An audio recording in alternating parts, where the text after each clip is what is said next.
Hi, congratulations on your new RV. We're really excited for you. Please make sure before you're signing that you bring the following items with you. If you're a cash buyer, please make sure that you bring a cashier's check, no personal checks at time of signing, or you may bring actual cash.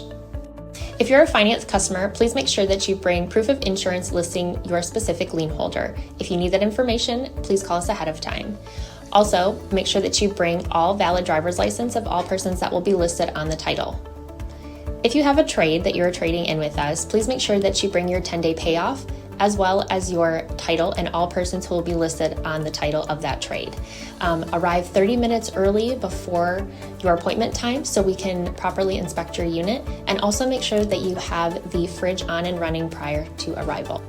If you have any questions, please feel free to give us a call at 810-686-0710. Thanks so much. Have a great day. Hello, it's Mike with TradeWinds RV Center, here to congratulate you on your Forest River Cherokee 274 RK travel trailer. I'm going to walk you around it, show you how to use a few things, get the best out of your camping experience. Let's start by talking about arriving at the campsite and a few things to take into consideration when parking. On your campsite, leave plenty of room for this awning to come in and out. On your off campsite, besides leaving room for your slide, I also want you to think about where your power and water connections are going to be. Your power is going to plug in on this back corner back here on your off campsite or your driver's side of your tow vehicle, and then your water and docking station is going to be up toward the front on the same side. So park accordingly so you can utilize facilities at the campsite. Once you arrive and unhook your hitch, first thing we do is level your unit. The unit comes with a power tongue jack, night docking light should you arrive at night. Simply lower or raise the unit until you're level. On one this long, I recommend picking up a stick-on level from our store. Find the center of your unit, put it on there, and have someone watch that while you get your unit level. Once your unit is level, we're going to stabilize it. Now, if for some chance you lose power, underneath this stopper right here, this little hand crank will go in here and get this up and down should you not have power. Speaking of power, check your battery post now and then. Make sure those haven't wiggled loose going down the road. Again, once we got our unit level, we're going to stabilize it. All four corners of your unit. Got your 3/4 inch stabilizing jacks. Hand crank. We'll run these down. Now, before I run these down, I'm going to recommend stabilizing jack pads. Jack pads are going to protect the feet of your stabilizing jacks from dirt and debris and hot blacktop in the summer. Going to better distribute the weight. You're going to go ahead and run these down on top of these just until they're taut. Once you have any type of resistance on this hand crank, stop. Remember, our unit's already level. All we're trying to do is stabilize it. So get all four of those down. Got our unit level and stable. We can hook up our power and water. Again, power plugs in this back corner here. 30-foot, 30-amp cord. Pistol grip. It will go in straight. Once it's in, turn it to your right and then put your black washer on back there. At the end of that 30-amp service, should you need to plug into a 110, your convenience pack will be a 30 to 15 amp reducer. Got your power hooked up. Let's hook up your water. Again, your docking station is up toward the front and you're off campsite. At campsites, we will hook up 2 city water connections. First and foremost, your water pressure regulator.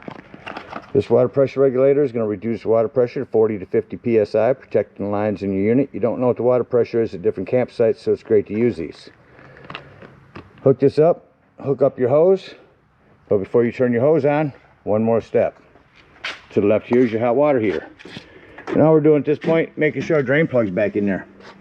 Throw some plumber's tape around that, not putty. Putty will gum up on you.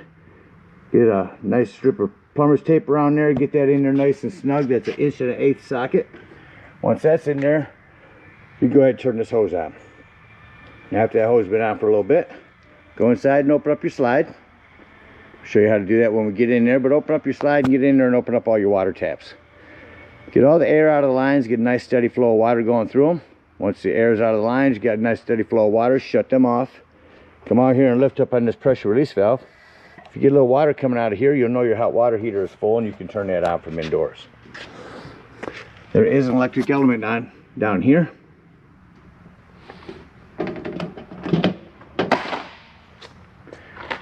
Now let's say we're going to go camping and we're not going to use city water. We're going to go dry camping or boondocking. Or in that case, we're going to fill up our fresh water tank. No need for a water pressure regulator here. We can simply gravity fill that with a hose. Two ways to tell it's full. One, there's an overflow valve right here. Or two, on the inside where you check the levels of your black and gray tanks, there's also a freshwater button. Keep an eye on that when filling it up. Don't leave this unattended while you do. Once it's full, return your cap, and then whenever you want to utilize that water, you'll turn on your water pump. Don't turn on your water pump when hooked up to city water. That's already pressurized. All right, we got power and water. We're all ready to camp. I'm going to go ahead and walk you around the rest of the unit. Continuing here on the off-camp side. Again, our hot water heater. You got a hot and cold shower. Outdoor shower here.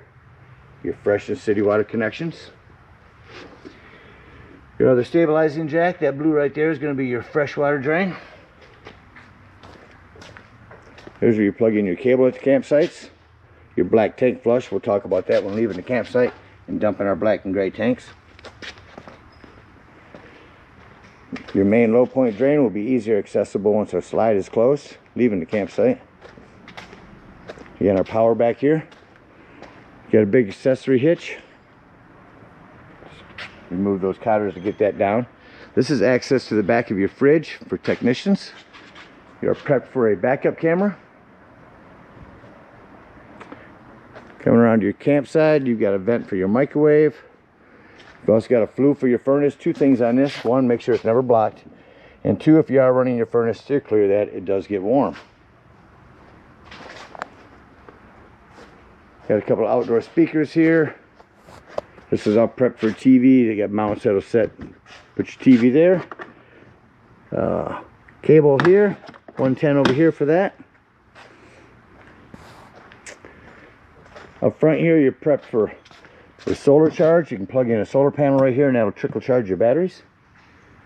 Your big access pass-through storage, also accessible from under your bed indoors.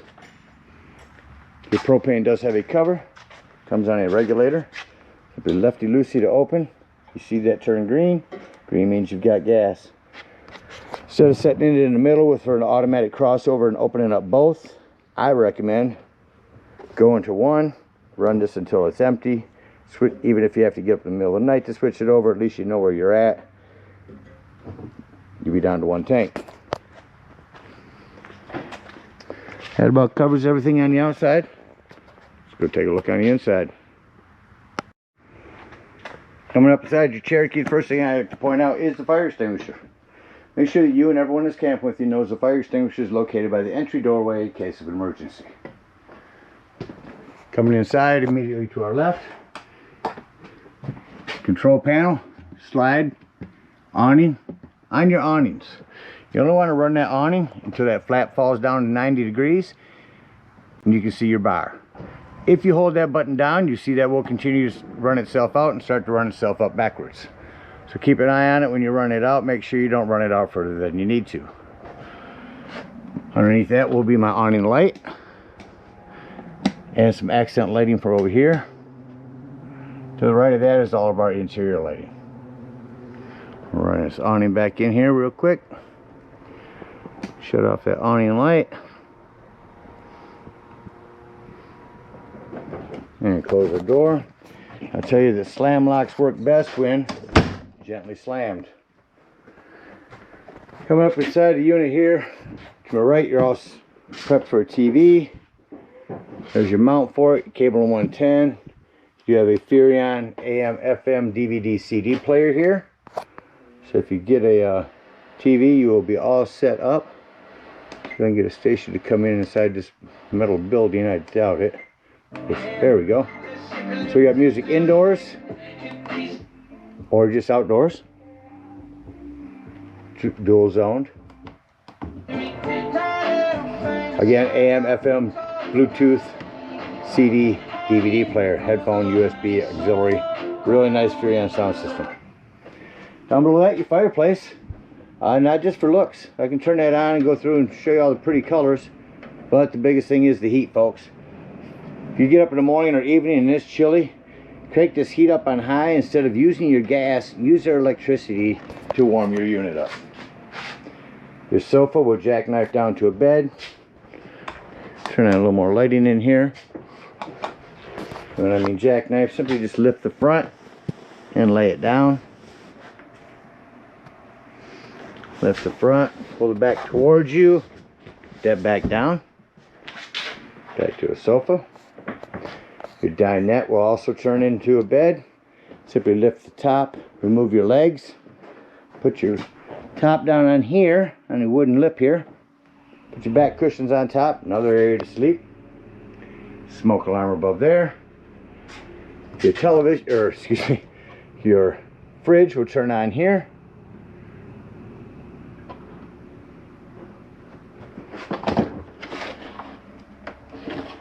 Down below your fridge is going to be your access panel to your breaker box and fuses.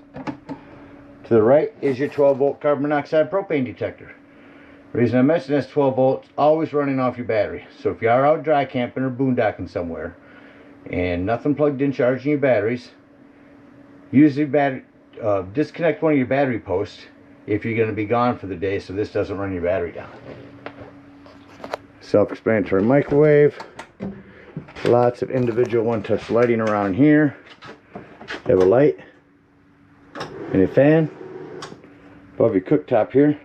This glass top makes an excellent backsplash. Turn on our panel light. Turn this to light. Spark that one up. That one. And that one. There's all three of them running. Oven, same thing. Turn it to your flame. Hit your spark here, that'll light your oven, and then just turn it to the desired temperature.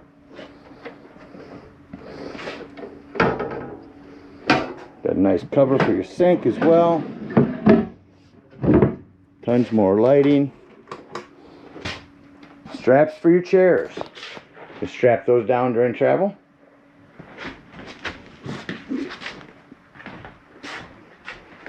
Next to your chairs here, got a USB port, 110, and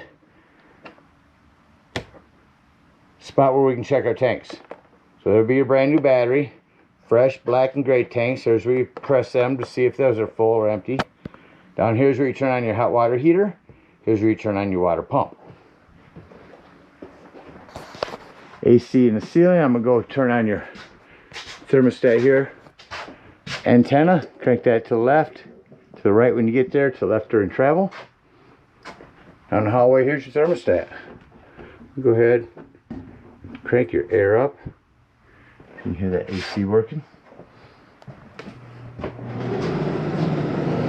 We do have quick dump on these too. Blast the cold air in here really good. Now you notice I'll shut your AC off. Circle this all the way around to off. Generally those shut off rather quickly.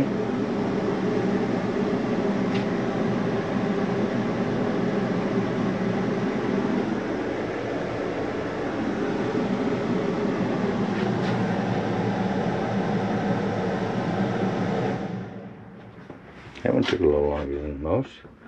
So now I'm going to go through and turn on your heat. Your furnace.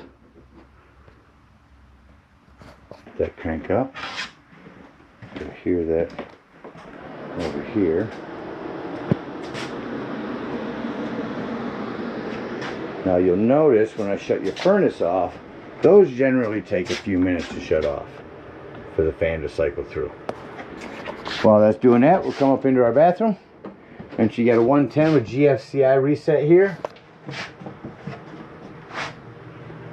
You got a hand crank open. Power exhaust here. Shower door. Make sure the shower door is closed for travel.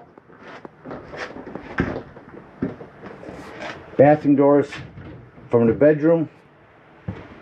This one will have closed for travel. From the bedroom, have this one snapped open for travel. Emergency exit window. Prep for TV back here as well. All of your lighting back here is one touch. Just press the middle and shut your lighting off.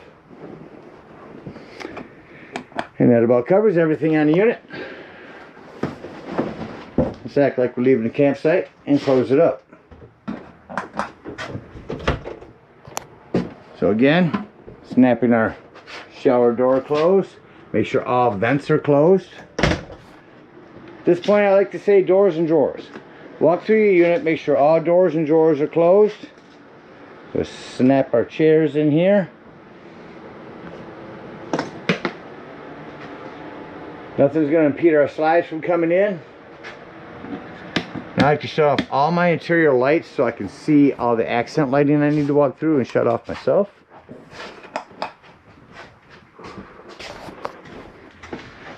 I know my bedroom and bathroom are off. Now come back to my control panel, turn on one light so I can see everything. Again, doors and drawers. Make sure you walk through the unit, close all doors and drawers, make sure nothing's going to impede your slide. We're just going to hit slide in.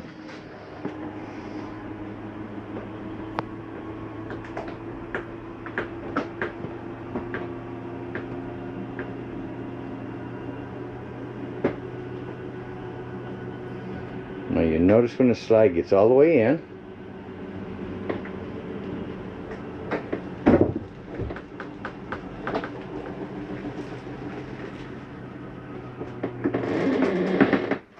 you can tell. Shut off your interior lights and exit the unit. Now the biggest thing on these steps is opening or closing. You want to make sure this exterior door is all the way open. Lift this up. Your feet are also adjustable with a cotter pin. Set this inside. You see how close that is? You gotta have them doors all the way open. Lock that in there. Now before you leave the campsite, lock, deadbolt, lift and turn this handle. That's how you want your door for travel. Now I said that in case you want to go back in there and check the levels of your tanks as you're dumping. Alright, if we are out boondocking, we're going to bring up our stabilizing jacks. Come around here and open up that fresh water drain. Hook up a hitch and head on home. If we're at a campsite, we're going to unhook our water, our cable, our power. Bring up our stabilizing jacks, hook up our hitch, and head on up to the dump station. Now at the dump station, park accordingly. Your dump is going to be right in front of your tires on your off-camp side. Get there, hook up your 10-foot hose. First thing you're going to do is pull that black handle on the right. Once that black handle sounds like it's no longer draining, go inside, check the levels of your tank. If it's empty, come back out here, leave that black handle open, grab your hose from the dump station, hook it up here at the black tank flush. Again, emphasizing with that black handle open, turn that hose on and let that run for a good 5 minutes. That's going to wash out all that nastiness out of your black tank. When that's done, remove that hose, make sure all that washout you just put in there has drained, then close your black handle and pull your gray handle. Normally while my grays are draining, I will go out, dump my low point drains. Try to find yours here. They're right up underneath there. And then we're done. Come back here, make sure our gray's done. If that's done, close that, remove your hose, and conveniently and sanitarily store it back here in your bumper.